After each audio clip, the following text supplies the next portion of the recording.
Nice and small and stuff. And oh, what do we got here? We've got feet that actually will angle the charger so you can actually look at the display. I mean, good Lord, this is worth the price of entry right here. Yeah.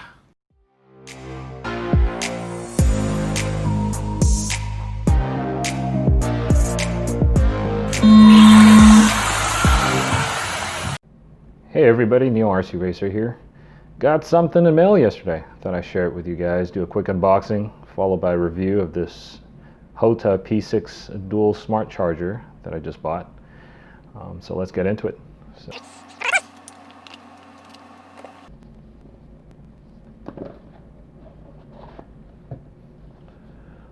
There it is.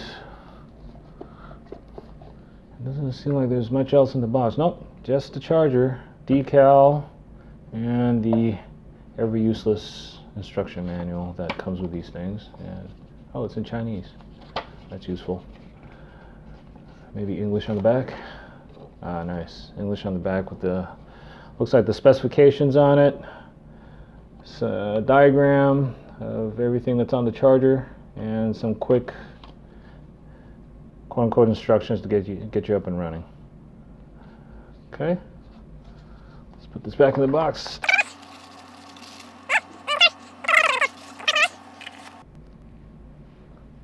So this is a dual charger, DC only. I'm a big proponent of DC only chargers for a couple of reasons. Probably the main one is when you have an AC charger or AC-DC charger, you are putting the AC-DC converter, the power supply, inside the charger itself, inside the body typically. You know, there's pros and cons to an AC-DC charger versus a DC only charger. Probably the biggest pro is that it's convenient. Everything's in one package. You don't have to lug around a separate power supply. But to me, there's just more drawbacks than there are benefits to that. Primarily being that, like I mentioned, the power supply is inside the charger, and power supplies tend to run hot. Your AC-DC converter, you know, they're not 100% efficient. They tend to create quite a bit of heat. If you don't believe me, next time you have some kind of AC adapter for like your Xbox or your PlayStation, go feel that thing after you've been using it for a while. It generates a good amount of heat, so delicate electronics plus heat, not a good combination. And the other nice thing about DC only chargers is, you know, using DC power, you just tend to have more. You're going to have more versatility. You're going to have more power. The other downside of packing a power supply into a charger and trying to keep the footprint small is that you wind up with a very small power supply, and also probably a compromise as far as the amount of heat that's generated. They got to keep the power supply relatively low powered. So usually you don't have a lot of wattage available to you with most AC-DC chargers. You're usually limited to about 50 watts or 100 watts, give or take. This one, just a case in point, as an example, this is a 300 watt charger. Okay, so let's take a quick look at this. So we've got two controls on the front. You've got your scroll wheel / selector button that you press down to click. You've got your channel selector button here on the left. Not very tactile, but you know, you can tell when you pressed it.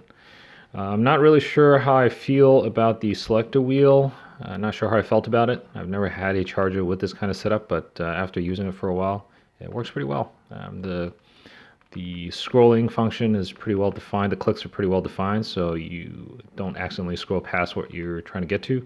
And the button press is light enough that you don't accidentally scroll the wheel when you're trying to just depress it and make a selection. And it's got two charger outputs on the front, XT60 plugs, along with the balance ports on either side. Thank you, HOTA, for not putting them too far or stupidly on the side like ISDT does. I have no idea why they do that. On the back, you've got your cooling fan. You've got two USB charging jacks. So you've got a 2.1 amp standard USB and then a Type-C here on the top. You've got your DC input for that separate power supply, also using an XT60. And then here on the side, you've got your USB port for doing firmware updates, and then you've got your test point jack for a servo lead or a receiver lead. Okay, so let's hook this thing up and see how it works. Let's see if it does what it's designed to do, which is charge a battery pack. So I'm going to hook up my trusty HP power supply here. Boot up. Self-check, and there it is. And for those of you that have used ISDT chargers or seen ISDT chargers before, it uses pretty much the same kind of software. It's got the split screen with color background, color icons. It looks nice. So your channel button will toggle you between channel 1 and channel 2, and then back to the split screen. So in order to set anything, you have to first select the channel. You can start out by holding down the toggle wheel and going into your charger settings. So this is going to allow you to set your general parameters, general settings. I've already gone in there and set the volume a little bit lower because this thing was incredibly obnoxious out of the box. It's just way too loud. I'll set it back to show you guys where it was set at high out of the box. Yeah, that's it's a little too much. So we're going to go back to low. More reasonable volume. I guess if you're old and you're deaf, then maybe that will work really well. If you want the whole house to know that you're using your charger, that's probably a good idea too. Completion signal, do everybody a favor at the track. Set it to single. It comes stock set on repeat. Nobody wants to listen to your charger telling you that your battery is done over and over again while you're up there on the driver's stand or off eating something. All right, do us all a favor. Device name, LCD backlight, and then you've got your regenerative discharge settings, your max input power limiter, your minimum input voltage warning limit as well. So just your pretty standard charger settings. And then you've got your task parameters, which are kind of your general safety parameters for charging, including a timer, so that if it goes over that, it knows to stop. 2400 minutes is pretty aggressive. You're pretty much going to charbroil something if it's going to be running for 4 hours there. That's probably not what you want. Or in this case, it's 40 hours. So that's ridiculous. So you probably want to turn that down to something more reasonable. And one thing you can demonstrate quickly with this scroll wheel is if you go fast, it jumps values for you. It fast scrolls for you, so you don't have to actually scroll through 2400 clicks. So that's kind of a nice function of this. So chances are you are not going to charge, at least in my case, 2S battery, you're not going to charge anything over probably 30 minutes, I would say. And this is one problem with the scroll wheel, is if you go too fast, you're going to make it jump values. So I'm going to say I'm going to set it at 40 minutes just for now. That's plenty. Okay, so let's take a look at how this thing does for the main job that I bought this for, which is charging a battery, charging a LiPo battery in this case. 2-cell LiPo, 4600 milliamp race pack here. So again, what you want to do is go from the split screen, and right here it's telling you that it's already connected up to a battery pack. It's selected channel 1 by default. That's the one that's connected. So if you start in the split screen on this particular software, if you plug up or hook up a battery pack, you wait a few seconds, it'll actually go to channel 1 to get you started. Kind of an interesting thing, but whatever. So on here you can tell it's got a display to show you your basic information. Right now there's no charge started. All you see pretty much that's useful is your cell voltage here on the bottom, 3.9. Thereabouts on both of them, 3.963, 3.956. So we're going to go ahead and press the selector button to get into what's called the task settings. And this is where you're going to select what you want to do with this pack that you got hooked up. So right now we've got different functions. As you can tell here on screen, there's quite a few things you can do. Just things of note that we're going to talk about since we're just charging is your basic charge. You've got your balance, which is probably for a pack that's already topped off that you just want to rebalance the cells. I mean, if the charger does this job, you shouldn't really have to do this. And then sync charge, which you're basically combining the two ports to go from a 300 watt capable charge to 500 watts. So for guys that have high cell count packs, 6S packs, that'll allow you to charge at the full limit of 15 amps with no problem. Okay, so we're going to use charge, and then we're going to make sure our parameters are correct. So cell voltage 4.2, that is correct. This is not a high voltage pack, so I'm not going to go over that. Cell count is 2. I'm going to charge this at, this is a 4600, so at 2C, which is typically what I do unless I'm in a rush. We can go, let's just call it 9.2 then. Select that, and you just go to start task, hit the toggle button, and off it goes.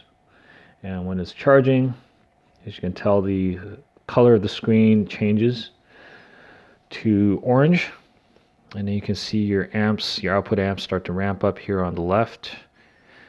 Your power is on the right,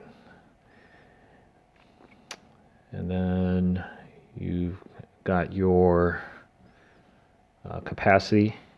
Under that, it's up to 3840 now milliamps, and then over here is the voltage that's going into the pack, and then your cell voltage, as usual, is at the bottom. Now you should be able to use a scroll wheel and take a look at internal resistance, but that's not going to actually have a reading until probably about a minute after this thing's gone through, so it can run through its algorithms there and get enough number. Oh, there, just kicked off. So looking at 4.5 milliohms for cell number 1, 2.8 milliohms for number 2. Okay. And then you can go back to your cell toggle back and forth, and then so voltage, internal resistance, and then here are your kind of your general charger parameters, including temperature, input voltage, and some more power settings here. So we'll put it back on cell voltage. Okay, so the whole point of getting a dual charger is really that you can charge 2 packs, or more importantly, 2 different kinds of packs at the same time. When you're out there in the field or you're out there racing, if you're running multiple classes using different kinds of batteries, or if you're out there having fun, just bashing around, but you've got 2 different kinds of vehicles. So case in point here, I've got still charging my 2S hard case here on the left, my race pack, and then over here on the right, I've got my little 2S pack for my Low C Mini T 2.0, and this one I've got hooked up using the EC style connector and having to use a little balance board there to kind of extend the lead. I mean, this could hook up directly to your charger right there, but I just rather have the board to kind of stand it off a little bit. So once you plug it in, the charger will actually switch you over to channel 2, or you can obviously still use your channel selector button to go from the split screen to channel 1, which is charging, as you can see from the orange background, over to channel 2.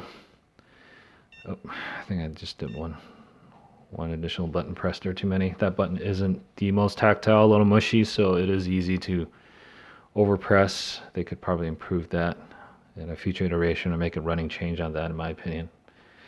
In any case, so channel 2, you've got your individual cell voltages there, 3.77, 3.783, and we're going to get this thing going. So go ahead and press that. So it's on charge, 2S, and definitely we don't want to charge this at 9.2 amps unless we don't want our battery pack around anymore. And this is a 650 milliamp pack, and they recommend charging at only 1C. Not really too worried about that. I typically charge it at 1 amp, seems to do okay, or even 1.2. Let's do 1.2. Why not? Let's be aggressive. 1.2 amps. So again, charge, LiPo, 4.2 volt ending, 2 cell, 1.2 amps. We just go ahead and start the task, and orange charging. So we should see the amps come up to 1.2, which it does. And away it goes.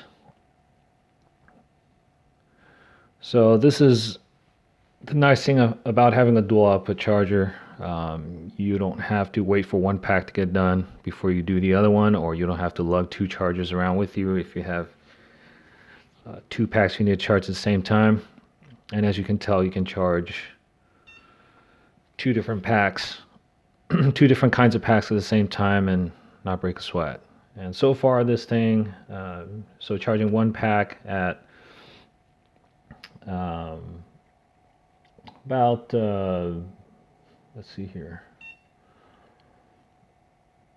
So right now it's putting out 5.6 amps into that cell to try to into that pack to try to get a balance, and then you've got 1.2 amps going into the Mini T 2.0 pack.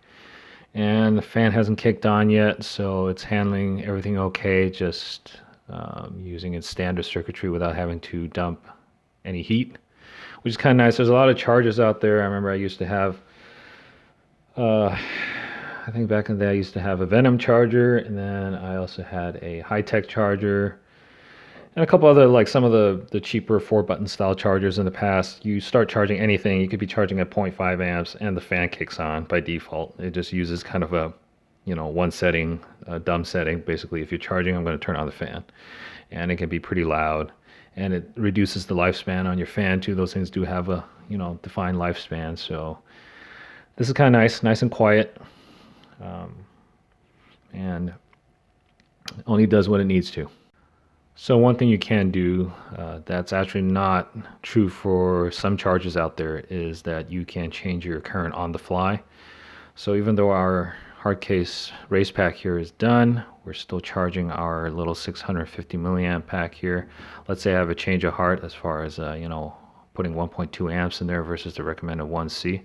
So we'll go to channel 2, and what you want to do is just quick press and go to current adjustment here on the top, and from there you can drop it back down to a safer 0.6 amps. And now it should drop it. There it goes, 0.6 amps, and it's still charging away happily. Okay, let's talk about the pros and cons of this charger. We'll start with the positives. There's quite a few, but we'll just talk about some of the main ones, the more important ones in my opinion. Number one is the small form factor. So anything that allows me to save space and weight in my pit bag is a-okay with me, and I'm sure it's great for most of you as well. This thing's not too much bigger than a 2S LiPo and weighs about 300 grams, so minimal bulk, minimal weight. Second thing is the software is pretty easy to use. This is a well-proven interface from the ISDT chargers that have been around for a while. They're in pretty much all the HOTA and hobby-made chargers. They're very well received. You can see all the information at a glance, and it's easy to go through and do what you need to do without having to yank out a manual. Third positive is this is a dual channel charger. If you don't have one, have not experienced one yet, I wouldn't recommend it. It's nice being able to charge two different kinds of LiPos at the same time. Or if you're trying to save time, the two same kinds of LiPos simultaneously. Get those done, whether you're at the track, trying to get in, fit into the race schedule, or you're out there bashing, just trying to get more done before the sun goes down, or you're flying your quads, whatever. Yeah. And the fourth, and probably the most important positive in my mind, is that this is a very accurate charger, very well calibrated charger out of the factory. So using my calibrated fluke meter, tested both channels using a 2S LiPo. Channel 2 was spot on. Channel 1 was just off by a couple thousandths of a volt, which to me is totally acceptable.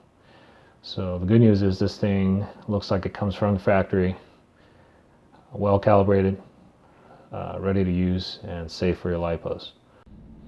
So let's speak to the negatives of this particular charger. The first one is that it is a DC only charger. That means you do have the added expense and inconvenience of having to source a separate power supply and also to lug it around. Second con is the software on here doesn't support saved profiles.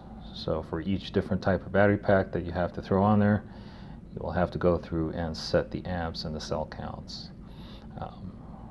for each instance. So it does cost some time in that regard. Third downside is this only has a 1 amp balance current. That is actually somewhat above average for LiPo chargers. A lot of chargers really only have like a 0.5 amp or less than 1 amp balance current. And what this is just basically the ability of the charger to keep a particular cell from overcharging while it brings the other cells up to the same level. So a higher balance current or balance discharge current will allow the balance process to happen a little bit quicker. Fourth downside is this charger only has a native 12 watt discharge capability. So with 12 watts, with your average 2-cell LiPo, you're looking at less than 2 amps of discharge current. So not the best for using the discharge full packs at the end of the day. Especially when you get up to the higher cell count LiPos, that's going to take forever. Now, you do have the ability to do external discharge by hooking up the pack you want to discharge to the DC input and then a resistor to one of the output ports. And then using the resistor to discharge. That'll allow you to get up to 15 amps. And you can also do regenerative discharge, which is basically taking the energy from your pack that you want to discharge and putting it into a larger battery, such as a 4S or 6S if you're using a lower cell count LiPo, or into a car battery or a marine battery, and basically charge the larger battery from your smaller pack, and in that process discharge the smaller pack. That will also top out at 15 amps. And the final downside for this particular charger is just that it just doesn't get up as high as something like the iChargers. And the reason that would be a downside for some people is, for example, stock class racers. They like to sometimes charge at 40 amps, thereabouts, to warm up the pack in order to get a little bit more punch. This charger is limited to 15 amps per channel. Now you can combine the channels to get, I believe, 22 amps, but that's still shy of the 40 amps that you typically can get with some other higher end chargers. So at the end of the day, I would recommend this charger if you have the same requirements that I do. I would not necessarily recommend this to somebody who's brand new to the hobby, simply because it just doesn't come with any accessories. You get the charger and that's it. For somebody who's just starting out, that means you got to run out and source a power supply. You got to get charger leads. You may have to get balance boards. It's just additional expense, additional hassle. There are other chargers in the price bracket that are just a better value proposition. Take a look at the high-tech chargers. Those typically come with all your ancillary stuff that you need to hit the ground running. The other group that may not be happy with this particular charger are the guys that do stock class racing, like to push their LiPos really hard. Those are the guys that discharge at 40 amps, charge at 30, 35 amps. This charger just doesn't output that through each of the dual channels. For those guys, they'd probably be better served for something like an iCharger, especially like the duos. But for everybody else who pretty much likes to use 1C, 2C, maybe even 3C charging, who have all these parts already laying around in their toolkit, charge leads, already has a power supply, I'd highly recommend you take a close look at this charger. It's got really good power for the size. It's got a good interface on it that's been well received and is very easy to use, very easy to just jump into and figure it out without having to take out a manual and decipher menus. So if you fall into that range of requirements, then you're going to be, I believe, pretty happy with this charger. I certainly am. I've been using it for about a month and it does everything I need, nothing I don't. At the end of the day, I hope this helps somebody out in making their decision. Thank you for watching.